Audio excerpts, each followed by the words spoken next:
আমরা সবাই জীবনের কোনো না কোনো পর্যায়ে এই কাজটা করেছি।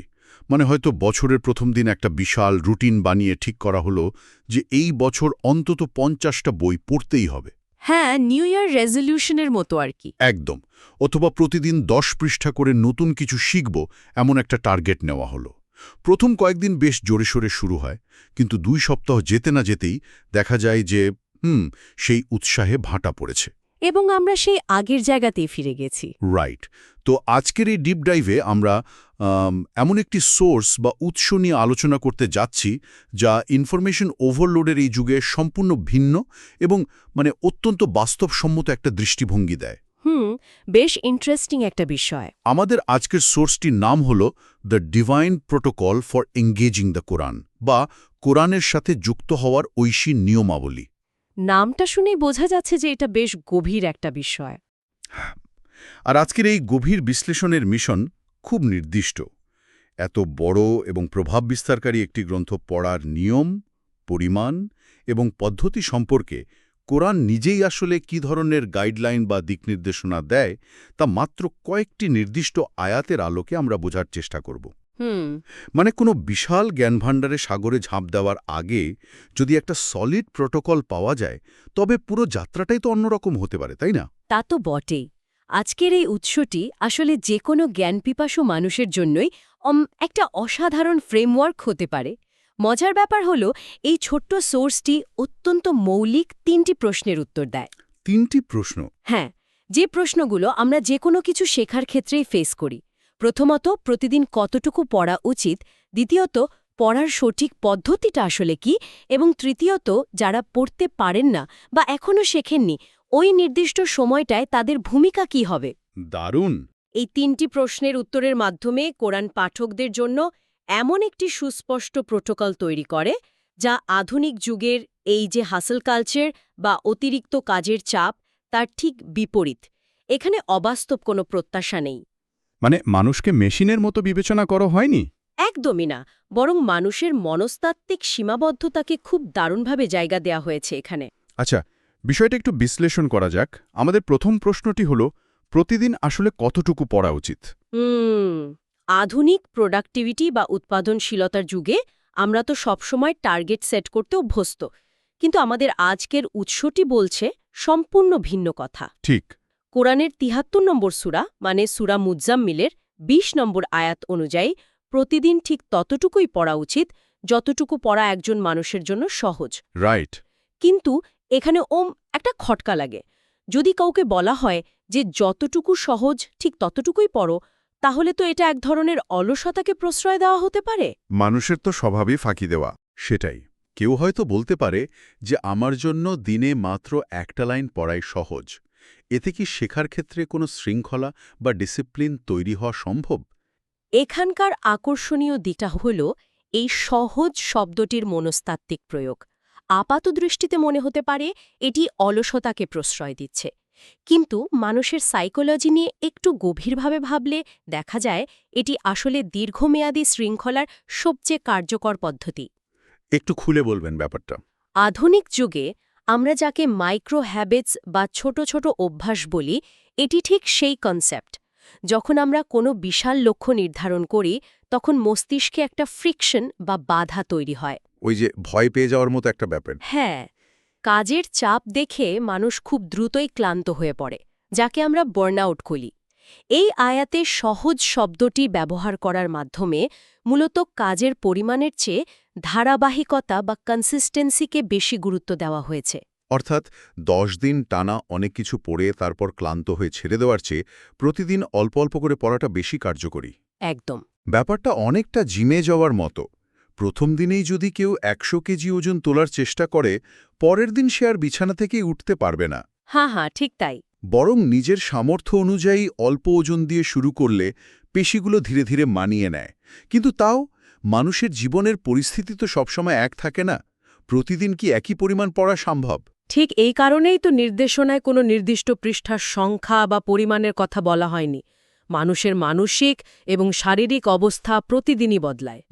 কোনো দিন হয়তো মন অনেক ফুরফুরে থাকে, তখন বেশি পড়াটা সহজ মনে হয়।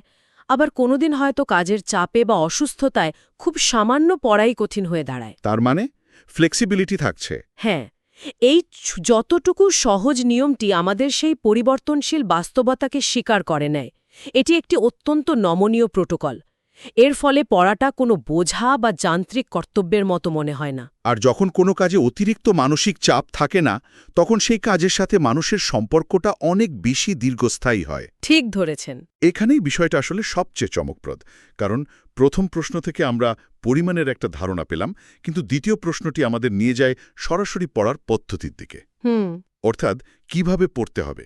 উৎস থেকে আমরা জানতে পারি সূরা মুজ্জামিলের ৪ নম্বর আয়াতে স্পষ্টভাবে বলা হয়েছে যে কোরআন ধীরে ধীরে এবং স্পষ্টভাবে পড়তে হবে। এই জায়গাটা আমার কাছে সবচেয়ে গুরুত্বপূর্ণ মনে হয়। হ্যাঁ, পরিমাণের চাপ কমিয়ে দেওয়ার পর এবার পুরোপুরি গুণগত মান বা কোয়ালিটির উপর ফোকাস করা হচ্ছে। তাড়াহুড়ো করে শুধু রিডিং পড়ে যাওয়া নয়, বরং গতি ধীর রাখা এবং প্রতিটি শব্দ স্পষ্ট করার কথা বলা হচ্ছে। রাইট। কিন্তু আধুনিক যুগে তো আমরা স্পিড রিডিংয়ের পেছনে ছুটছি। কত দ্রুত পড়ে শেষ করা যায় সেটাই যেন এখন সবচেয়ে বড় যোগ্যতা। আমরা যদি বিষয়টা একটু বড় পরিসরে দেখি, তাহলে এই ধীরে এবং স্পষ্টভাবে পড়ার নির্দেশনার মধ্যে বর্তমান সময়ের অস্থিরতার একটা দারুণ প্রতিষেধক লুকিয়ে আছে। অস্থিরতার প্রতিষেধক? হ্যাঁ, আমরা এখন এমন একটা সময়ে বাস করছি যেখানে আমরা সারা দিন স্ক্রিন স্ক্রল করি, এক তথ্য থেকে আরেক তথ্যে লাফিয়ে বেড়াই। যাকে ডুম স্ক্রোলিং বলা যেতে পারে। একদম। আমাদের মনে হয় যত দ্রুত পড়ব মস্তিষ্ক তত বেশি তথ্য জমা করতে পারবে, কিন্তু কগনিটিভ সায়েন্স বা জ্ঞানীয় বিজ্ঞান বলছে মস্তিষ্ক আসলে সেভাবে কাজ করে না। তাহলে মস্তিষ্ক কিভাবে কাজ করে এক্ষেত্রে? তাড়াহুড়ো করে পড়ার সময় আমরা শুধু শব্দগুলোকে চোখ দিয়ে স্ক্যান করি, কিন্তু সেগুলোর অর্থ অনুধাবন করার সময় পাই না। ধীরে পড়ার নির্দেশনার মানে হল মস্তিষ্ককে সেই শব্দগুলো ডিকোড করার, দৃশ্যমান করার এবং নিজের চিন্তার সাথে মিলিয়ে দেখার জন্য একটা ফাঁকা জায়গা বা স্পেস তৈরি করে দেয়া। এই ব্যাপারটা খুব পরিচিত লাগছে। আমি নিজে একবার একটা পরীক্ষার আগের রাতে বিশাল একটা বই স্পিড রিড করে শেষ করার চেষ্টা করেছিলাম, কিন্তু কোনোটার সাথে কোনোটার সংযোগ নেই। এটা খুবই স্বাভাবিক একটা ব্যাপার। এটা অনেকটা একটা আর্ট গ্যালারিতে দৌড়ে পার হওয়ার মতো। কেউ যদি দৌড়ে গ্যালারি পার হয়, সে হয়তো শুধু ফ্রেমের সাইজ বা কিছু ছড়ানো রং দেখতে পাবে। দারুণ উদাহরণ। কিন্তু কেউ যদি প্রতিটি ছবির সামনে দাঁড়ায়, ধীরে ধীরে তাকায়, তবেই সে শিল্পীর ব্রাশের আঁচড় এবং ছবির পেছনের আসল গল্পটা বুঝতে পারবে। পড়ার ক্ষেত্রেও কি ব্যাপারটা হুবহু এক নয়? দারুণ একটা ভিজুয়াল দাঁড় করিয়েছেন আপনি। ঠিক তাই। যখন কোনো টেক্সট ধীরে পড়া হয়, তখন প্রতিটি শব্দ তার নিজস্ব ওজন নিয়ে পাঠকের মনে প্রবেশ করে। নিজস্ব ওজন নিয়ে। এর সবচেয়ে বড় সুবিধা হল এটি আমাদের কগনিটিভ প্রসেসিং শক্তিশালী করে। শুধু তথ্য গিলতে থাকা নয়, বরং তথ্যের পেছনের যুক্তি বিশ্লেষণ করতে শেখায়। আর আয়াতে শুধু ধীরে পড়ার কথা বলা হয়নি, স্পষ্টভাবে পড়ার কথাও বলা হয়েছে।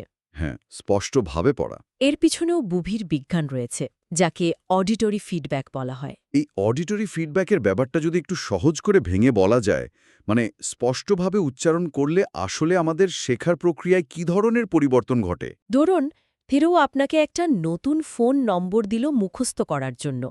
আপনি যদি শুধু নম্বরটার দিকে তাকিয়ে থাকেন, হয়তো কিছুক্ষণ পর ভুলে যাবেন। হ্যাঁ, এটা প্রায়ই হয়। কিন্তু আপনি যদি নম্বরটা জোরে জোরে কয়েকবার উচ্চারণ করেন, তখন আপনার কান আপনার নিজের গলার আওয়াজ শোনে। মস্তিষ্ক তখন শুধু চোখ থেকে নয়, কান থেকেও ডেটা গ্রহণ করে। ও আচ্ছা, তার মানে দুই দিক থেকে সিগন্যাল যাচ্ছে। ঠিক তাই। এতে মেমোরির বা স্মৃতির একটা দ্বিতীয় লুপ তৈরি হয়। স্পষ্টভাবে পড়ার সময় আমাদের জিহ্বা, কান এবং মস্তিষ্ক একই সাথে সিঙ্কে কাজ করে। মানে পুরো স্নায়ুতন্ত্রটা একসাথে কাজ করছে। একদম। এটি মনোযোগের পরিধি বা অ্যাটেনশন স্প্যান বাড়িয়ে দেয় বহুগুণ। আর পড়ার গতি ধীর হলে আমাদের মুখের পেশিগুলো মস্তিষ্কের চিন্তার গতির সাথে তাল মেলাতে পারে। তার মানে এখানে শুধু কিছু শব্দ আওড়ানোর কথা বলা হচ্ছে না, বরং পুরো স্নায়ুতন্ত্রকে পড়ার প্রক্রিয়ার সাথে যুক্ত করার কথা বলা হচ্ছে। আর এর সাথে আমাদের আগের পয়েন্টটিরও একটা চমৎকার সংযোগ দেখতে পাচ্ছি আমি। কোন সংযোগটার কথা বলছেন? এই যে প্রথম আয়াতে বলা হয়েছিল, যতটুকু সহজ ততটুকু পড়ো। কেন? কারণ যদি কাউকে অনেক বেশি পড়ার লক্ষ্য বেঁধে দেওয়া হতো, তবে সেই টার্গেট পূরণের জন্য সে এমনিতেই তাড়াহুড়ো করত। ঠিক। পরিমাণের চাপ থাকলে কোয়ালিটি ধরে রাখা যায় না। হ্যাঁ। পরিমাণের কোনো চাপ না থাকাতেই একজন মানুষ অল্প একটু অংশ নিয়ে খুব ধীরে, শান্তিতে এবং স্পষ্টভাবে পড়ার সুযোগ পাচ্ছে। পরিমাণ কমিয়ে গুণের দিকে ফোকাস করার এই পদ্ধতিটা তো যে কোনো জটিল বিষয়ে আয়ত্ত করার জন্যই একটা মাস্টারপিস কৌশল। একদম, কোয়ালিটি নিশ্চিত করার জন্যই কোয়ান্টিটির চাপটা সরিয়ে নেওয়া হয়েছে। তাড়াহুড়ো করে অনেক কিছু পড়ার চেয়ে অল্প কিছু অংশ ধীরে পড়ে যদি তার অন্তর্নিহিত অর্থ বোঝা যায়, তবে সেটাই আসল জ্ঞান অর্জন। এটা আসলে আমাদেরকে নতুন করে ভাবতে শেখায়। এটি পাঠককে একজন প্যাসিভ বা নিষ্ক্রিয় তথ্য সংগ্রাহক থেকে একজন অ্যাক্টিভ বা সক্রিয় চিন্তাশীল মানুষে পরিণত করে। সত্যি বলতে এই বুদ্ধিবৃত্তিক সুবিধাগুলো নিয়ে চিন্তা করলে পুরো দৃষ্টিভঙ্গিটাই বদলে যায়। কিন্তু আমাদের সোর্সে এরপর এমন একটা প্রসঙ্গের অবতারণা করা হয়েছে যা হয়তো এই আলোচনার সবচেয়ে চমকপ্রদ বাঁক। তৃতীয় প্রশ্নটি। হ্যাঁ, এতক্ষণ আমরা তাদের কথা বললাম যারা পড়তে পারেন, কিন্তু আমাদের চারপাশে তো এমনও অনেকে আছেন যারা হয়তো এই গ্রন্থটি পড়তে পারেন না বা এখনও পড়া শিখে উঠতে পারেননি। হ্যাঁ, এমন তো অনেকেই আছেন। তাদের জন্য কি এই প্রোটোকলে কোনো জায়গা আছে, নাকি পড়া জানতে হবে এটাই একমাত্র শর্ত? এখান থেকে একটা গুরুত্বপূর্ণ প্রশ্ন সামনে আসে, আর তা হলো একটা লার্নিং ইকোসিস্টেম বা শেখার পরিবেশ কতটা অন্তর্ভুক্তিমূলক বা ইনক্লুসিভ হতে পারে। Inclusive, right. সাধারণত আমরা মনে করি যে পড়া বা লেখা ছাড়া হয়তো জ্ঞানের আসরে কারো কোনো মূল্য নেই, কিন্তু আমাদের উৎস এই ধারণাকে সম্পূর্ণ পাল্টে দিয়েছে। কিভাবে? ৭ নম্বর সূরা আরাফের ২০৪ নম্বর আয়াত অনুসারে যখন কোরআন পাঠ করা হবে, তখন যারা পড়তে পারেন না তারা গভীর মনোযোগ দিয়ে শুনবে এবং নিশ্চুপ থাকবে। ওয়াও! এটি অসাধারণ একটি বিধান, কারণ এটি সমাজ বা কমিউনিটির কোনো একটি অংশকে শুধু এই কারণে বাদ দিয়ে দেয় না যে তারা এখনও অক্ষরজ্ঞান সম্পন্ন নয়। এই ব্যাপারটা খুব ইন্টারেস্টিং। নিশ্চুপ থেকে মনোযোগ দিয়ে শোনাকেও যে একটা অত্যন্ত গুরুত্বপূর্ণ কাজ হিসেবে স্বীকৃতি দেয়া যায়, এটা আমরা সচরাচর ভাবি না। একদমই না, আমরা শোনাটাকে খুব প্যাসিভ একটা কাজ মনে করি। হ্যাঁ, যারা পড়তে পারেন না তাদের হতাশ হওয়ার বা নিজেদের ছোট মনে করার কোনো কারণ নেই। তারা যদি শুধু নীরব থেকে একাগ্রতার সাথে শোনেন, তবে তারাও কিন্তু ওই একই শেখার প্রক্রিয়ার একটা অংশ হয়ে উঠছেন। কিন্তু শুধু শুনলেই কি শেখা যায়? ইতিহাস ঘাঁটলে দেখা যায় শুধু শোনাটা যে কত শক্তিশালী হতে পারে তা ভাবনাতীত। মানব সভ্যতার ইতিহাসে ছাপাখানা আবিষ্কারের আগে বেশিরভাগ জ্ঞানই কিন্তু এক প্রজন্ম থেকে আরেক প্রজন্মে ছড়িয়েছে এই শোনার মাধ্যমে। হ্যাঁ, ওরাল ট্র্যাডিশনের যুগে। ঠিক, ওরাল ট্রেডিশন বা মৌখিক ঐতিহ্যের যুগে মানুষ হাজার হাজার পৃষ্ঠার সমান তথ্য শুধু শুনে শুনে স্মৃতিতে ধরে রাখত। আর এই আয়াতে দুটি শব্দের ওপর খুব জোর দেওয়া হয়েছে: মনোযোগ দিয়ে শোনা এবং নিশ্চুপ থাকা। নিশ্চুপ থাকা বলতে কি শুধু কোনো কথা না বলাকে বোঝানো হচ্ছে, নাকি এর চেয়েও গভীর কোনো অর্থ আছে? এটা খুবই চমৎকার একটা পয়েন্ট। নিশ্চুপ থাকা বলতে শুধু মুখের নীরবতা বোঝায় না, এটি মনের নীরবতাকেও নির্দেশ করে। মনের নীরবতা? হ্যাঁ, আমরা অনেক সময় অন্যের কথা শোনার ভান করি, কিন্তু মনের ভেতরে আসলে আমরা পরের কথাটা কি বলবো সেটা সাজাতে ব্যস্ত থাকি। এটা তো আমরা সবাই কম বেশি করি। এটাকে বলা হয় প্যাসিভ হিয়ারিং, কিন্তু এখানে বলা হচ্ছে অ্যাক্টিভ লিসনিং বা সক্রিয় শ্রবণের কথা। চারপাশের কোলাহল এবং নিজের ভেতরের অস্থিরতাকে শান্ত করে যখন কেউ সম্পূর্ণ মনোযোগ দিয়ে কিছু শোনে, তখন তার উপলব্ধির ক্ষমতা বহুগুণ বেড়ে যায়। বুঝতে পারছি। একজন মানুষ পড়তে না পারলেও সে যখন সম্পূর্ণ নীরব থেকে শোনে, তখন তার মস্তিষ্ক ঠিক একইভাবে সেই বার্তাগুলো গ্রহণ করতে থাকে যেভাবে একজন পাঠক পড়ে গ্রহণ করেন। কিন্তু আমাদের উৎস অনুযায়ী এই শোনার পাশাপাশি আরেকটি অত্যন্ত গুরুত্বপূর্ণ শর্তের কথা উল্লেখ করা হয়েছে, আর তা হল যারা পড়তে পারেন না তাদের অবশ্যই কোরআন পড়ার শিখে নিতে হবে। অর্থাৎ এই যে নিশ্চুপ থেকে শোনার সুযোগ, এটি একটি চমৎকার প্রাথমিক ধাপ, কিন্তু এটি চূড়ান্ত গন্তব্য নয়। এখানে কি এমন একটা বার্তা দেওয়া হচ্ছে যে শোনাটা সাময়িক সময়ের জন্য ঠিক আছে, কিন্তু একটা সময় আপনাকে স্বাবলম্বী হতেই হবে?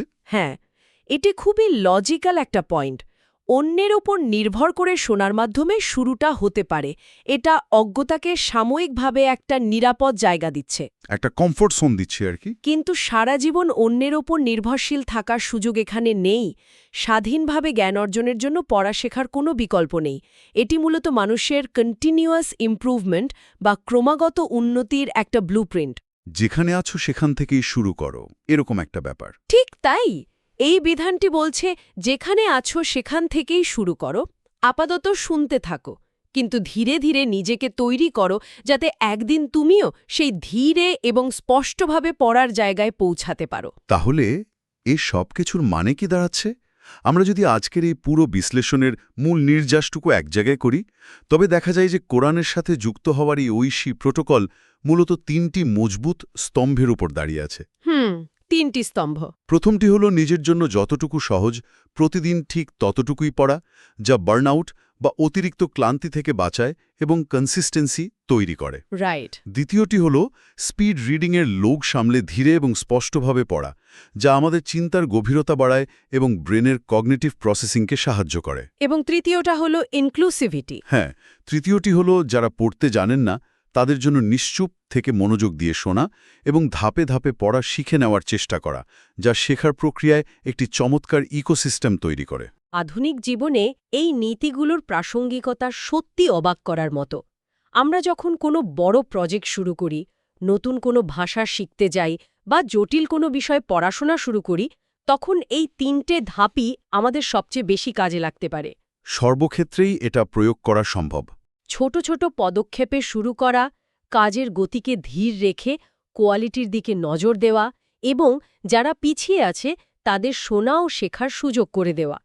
বর্তমান সময়ের তীব্র প্রতিযোগিতামূলক এবং দ্রুত গতির শিক্ষা ব্যবস্থার বিপরীতে এটি একটি অত্যন্ত প্রশান্তিদায়ক এবং ভারসাম্যপূর্ণ পদ্ধতি। ঠিক, আজকের এই আলোচনা থেকে শুধু একটা বই পড়ার নিয়ম নয়, বরং পুরো লাইফস্টাইল নিয়ে নতুন করে ভাবার অনেক কিছু পাওয়া গেল। আজকের এই ডিপ ডাইভ শেষ করার আগে যারা আমাদের সাথে এই আলোচনায় যুক্ত ছিলেন তাদের জন্য আমরা একটি নতুন ভাবনার জানালা খুলে দিতে চাই। এটা নিয়ে সবাই নিজের মতো করে চিন্তা করতে পারেন। অবশ্যই।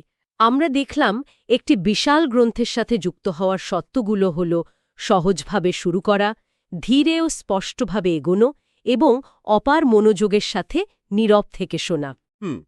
এখন একটু ভেবে দেখুন তো, আমাদের দৈনন্দিন জীবনের অন্যান্য যোগাযোগের ক্ষেত্রে, যেমন পরিবার বা কর্মক্ষেত্রে সম্পর্কের ক্ষেত্রেও কি একই প্রোটোকল প্রয়োগ করা সম্ভব নয়? এটা খুব সুন্দর একটা পয়েন্ট তুলেছেন। আধুনিক যুগে আমরা সবাই তথ্যের পেছনে ছুটছি, না বুঝে অনেক কিছু গিলে ফেলার চেষ্টা করছি, আর কেউ কিছু বলার আগেই নিজে কি বলবো তা নিয়ে ব্যস্ত হয়ে পড়ছি। যদি আমরা তথ্যের এই ইঁদুর দৌড় থেকে বেরিয়ে আসি, যদি একটু থামি আমরা, হ্যাঁ, যদি আমরা প্রতিদিন শুধু ততটুকুই তথ্য গ্রহণ করি যতটুকু আমরা আসলে ধারণ করতে পারি, আর মানুষের সাথে যোগাযোগের সময়ে যদি আমরা শুধু উত্তর দেওয়ার জন্য না শুনে সত্যি নীরব থেকে মনোযোগ দিয়ে তাদের কথা বোঝার চেষ্টা করি, তবে কি আমাদের শেখার জগৎ এবং পারস্পরিক সম্পর্কের ভিত্তিটাই পুরোপুরি বদলে যাবে না? এটি আসলেই খুব গভীর একটা চিন্তার জায়গা।